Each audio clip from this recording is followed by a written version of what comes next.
You go ahead and start it off. Okay.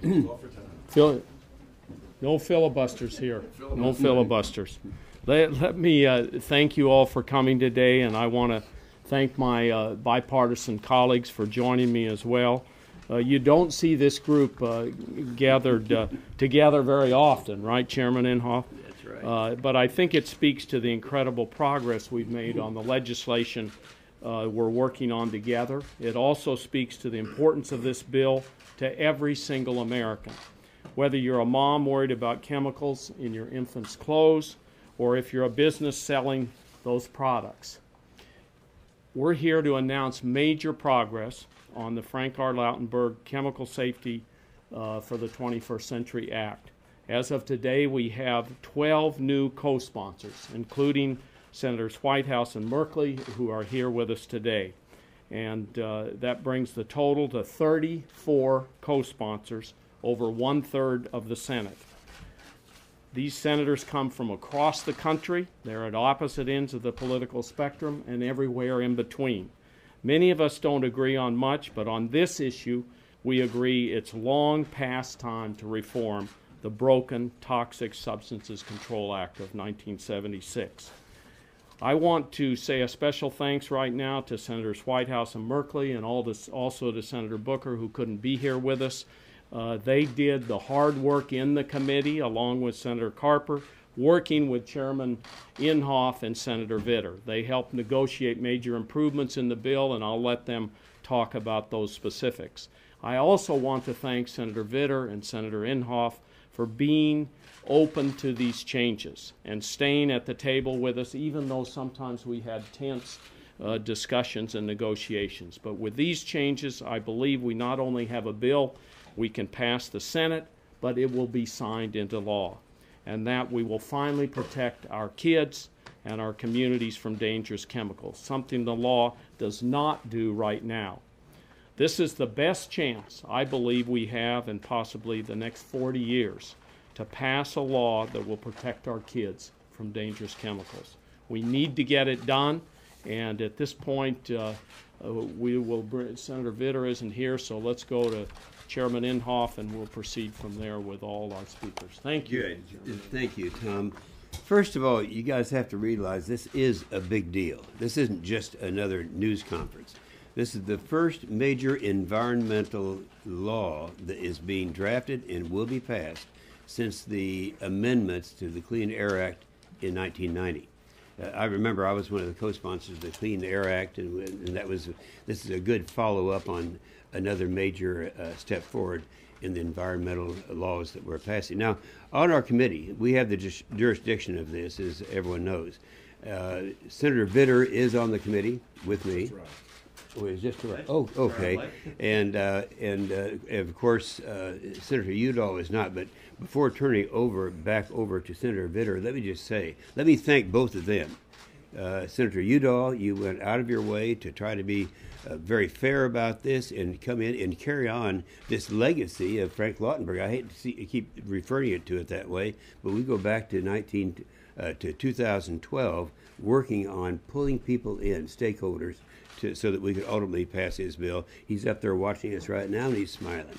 So with that, I'm going to introduce the author of the bill, one of the two authors of the bill, Senator Vitter, and Senator Vitter did all the heavy lifting on this bill, and so congratulations on your success. Thanks very much, Jim. A lot of folks did heavy lifting, everybody here and others, and that's why we are where we are, and certainly that includes you, Jim, as chairman. Thank you. This is a historic opportunity. We haven't passed major environmental legislation through the Congress in decades. We haven't updated the TSCA bill in 35 years. Everyone from every direction agrees that this federal piece of law is woefully outdated and needs to be significantly improved. And this is the opportunity to do it. And that's why first Frank and I worked on this in a bipartisan way, and then after Frank's unfortunate death, Tom Udall picked up the torch on the Democratic side, and we've worked very hard to broaden that support. Today, we're announcing, I think Tom mentioned 12 new co-sponsors, not trying to outdo them, but the number's actually 14 new additional co-sponsors. An avalanche. Yeah, that's right. You need minute-to-minute updates. We all need minute-to-minute updates. So 14 new co-sponsors. The co-sponsorship is equally Democrat and Republican. We clearly have very, very broad and wide bipartisan support, way over the magic 60 number in the Senate. So we're working to get it to the Senate floor and get it passed into law.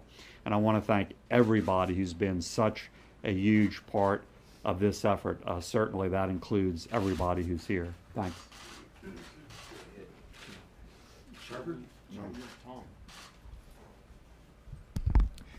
Before I forget, everybody up here played a big role, David and Tom especially. But the folks have been working doggedly for a couple of years now, and are the members of our staff. And I'm looking for Colin Papard in this room, who works as a member of our team, key member of our team. Just to thank him and everyone else, Jonathan and others that have been part of this negotiation, that we obviously could not have done this without you. We need the leadership. I think David and Tom have certainly provided that, Jim has provided that, but really appreciate the work of our staffs. Some of you heard me say that my lessons, my takeaways from the election last November were really threefold. Number one, voters want us to work together. Number two, they want us to get things done. And number three, they want us to find ways to strengthen our economic recovery.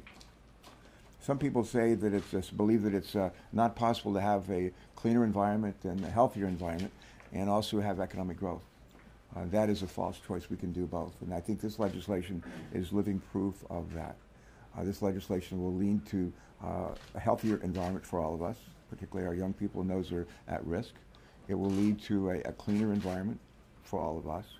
And it will provide the kind of predictability and certainty that businesses need in order to thrive. And that is in Delaware, we call that a hat trick. That's a win-win-win. Don't get a lot of those every day, but I think we have the chance of getting those now. I also want to say a special thank you. About 14, 15 months ago, I asked a number of Democrats to join me in a letter to Senator Vitter, saying there are 9 changes that we'd like to see you make to the bill that you and Senator Udall have introduced. 9 changes that we'd like for you to make.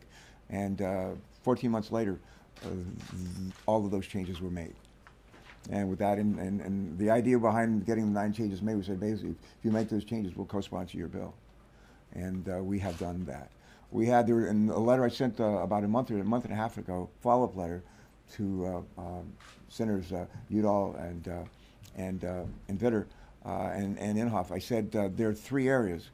Thank you for those changes, those 9 changes. That's great. I'm on board. I'll co-sponsor your bill. There are 3 other. You hadn't committed to vote for it or something? No. That's different. No. I say there are 3 other areas that I'd like for you to address. And I just want to say special thanks to Sheldon and to Corey, who's not here, and to Jeff for getting involved, and for Tom, for you, and especially David, and the key stakeholders. We're working on those 3 areas so that we could have the kind of bipartisan support, even growth in that bipartisan support here today. So this is a happy day for the Senate. This is a proud day, I think, for the Senate. We're not done yet, but we're moving in the right direction. So thank you all. All right, Sheldon. Thank you. I think one thing that every person on the podium today will agree is that this is not a perfect bill. Where we will disagree is as to its imperfections. But I think what we have agreed to do is to get started.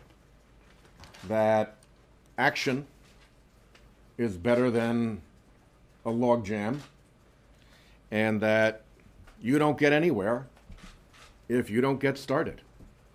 And I think this bill is a good start, and that's why I've chosen to co-sponsor it. Senator Inhofe mentioned the last major piece of environmental legislation that passed, which was the 1990 amendments to the Clean Air Act. Did you hear that? The 1990 amendments to the Clean Air Act. These are ongoing acts. The Clean Water Act has been amended. The Clean Air Act has been amended. We'll have a chance to see how this works in practice. We'll have the chance to come back to it if we need to.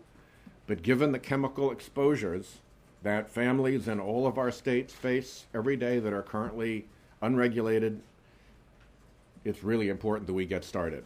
And I want to particularly thank Senator Vitter and Chairman Inhofe for their patience with us and for their accommodation on the issues that we really cared a great deal about. As a former Attorney General, like former Attorney General Udall, it was really, really important to me that the Attorneys General be allowed to co-enforce this act on behalf of their states, and we achieved that. It was also really important to me that a regulatory death zone not emerge in which no one anywhere in government was capable of regulating a toxic chemical. And that has been cured, and those are two of the dozen different changes that have brought us onto this bill. I'll just stick with those two, but it was a very healthy process, and I, again, commend my Republican colleagues for sticking with us and coming to a bill about which we can have such agreement. Last word is for Senator Udall, who has been extremely patient through all of this. He began with a bill that many of us didn't like at all, and nothing is easier in the Senate than to wait until you agree with something and keep your purity about you.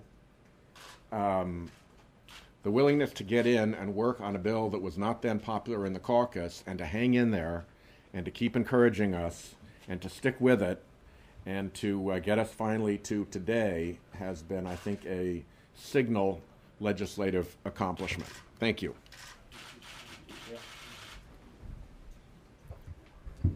It is outrageous that the most powerful nation on the planet has been powerless to protect our children and our citizens from toxic chemicals. So that is the outrage that we have come together to address. There are substantial issues that were resolved in this intense negotiation. The ability of states to co-enforce the law, the ability of public entities, nonprofits, citizens to be able to challenge the designation of a chemical as a low priority chemical, something very important to a number of our stakeholders. And certainly to replace the preemption of state activity with empowerment of states to be able to act on high-risk chemicals. That was the single biggest challenge we faced. And what we have now is a set of 3 standards that enable a state to act during the safety determination phase. And those standards are simply that there is peer-reviewed scientific evidence that a chemical is a problem, that the state's proposed action would not be in conflict with another federal law, that it not be in conflict with the constitutional standard under the Dormant Commerce Clause, the undue burden standard. As far as we can determine, this gives states a full ability to act when they feel that they need to act to protect the safety, the health of their citizens. So this has not been an easy negotiation. It has been an intense negotiation. And I applaud my colleagues on the right and the left for being willing to get in together and really wrestle with words and phrases and clauses and paragraphs and concepts. And I really express appreciation to the staff of all of my colleagues who really worked tirelessly while we were engaged, but they were working very hard to set the stage so that we could come together and try to resolve these issues. So my hope and belief is that this is the type of compromise we see too rarely on Capitol Hill that will do something very significant to enhance the security of our citizens, the safety and the health of our citizens. And I look forward to working together to get this to the President's desk.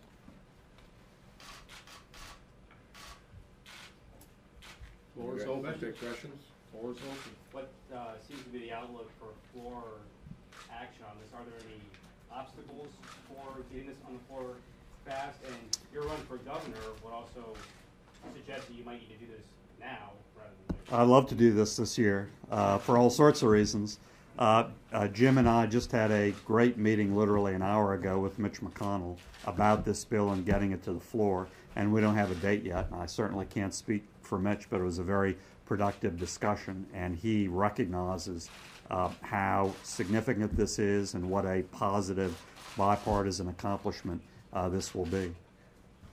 I've also spoken with Leader McConnell, and he knows this is a big achievement. He knows that we've moved a long way on this. He knows how bipartisan it is, and I think he's anxious with all the other things that are out there to try to make room for this on the floor. You've already made a lot of compromises on both sides of the aisle. How many more compromises are there in this package? Because there are going to be a lot of amendments, I hear. There are going to be amendments, Yeah, look,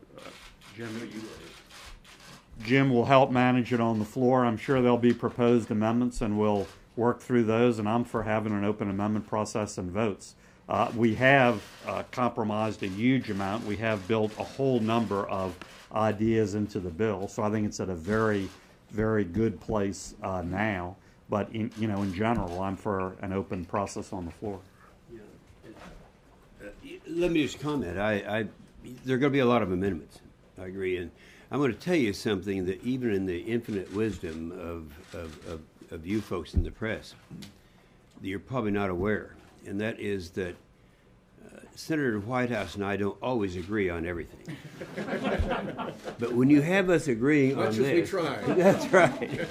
For that reason, I really believe that if it's something that he and I are both very interested in and consider it to be a top priority, that I think that I don't think unfriendly amendments are going to get very far on this. I think we've gone through a process. It's going to make that a lot easier to become a reality and get sent over to the House. May I echo what Chairman Inhofe just said? One of the ways in which the Senate worked in the good old days when the Senate worked was that when a bill came to the floor, the co-sponsors and the floor managers would stick together on votes that were likely to tear the underlying agreement apart. And so you saw people on both sides of the aisle voting against amendments that they might otherwise be ardent supporters of, indeed co-sponsors of, because they had an agreement to stand with one another and make sure that this bill got through. And I hope that that's the kind of process that we can get to when we get to the floor. Just one other thing on the committee process.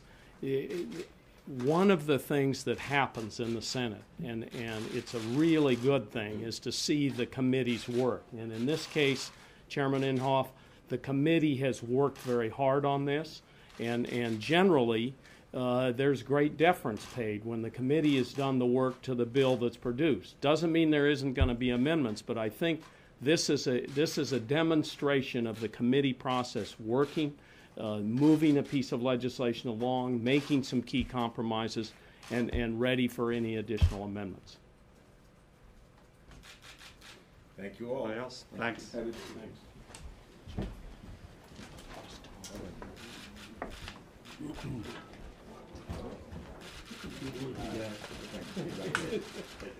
We can do this.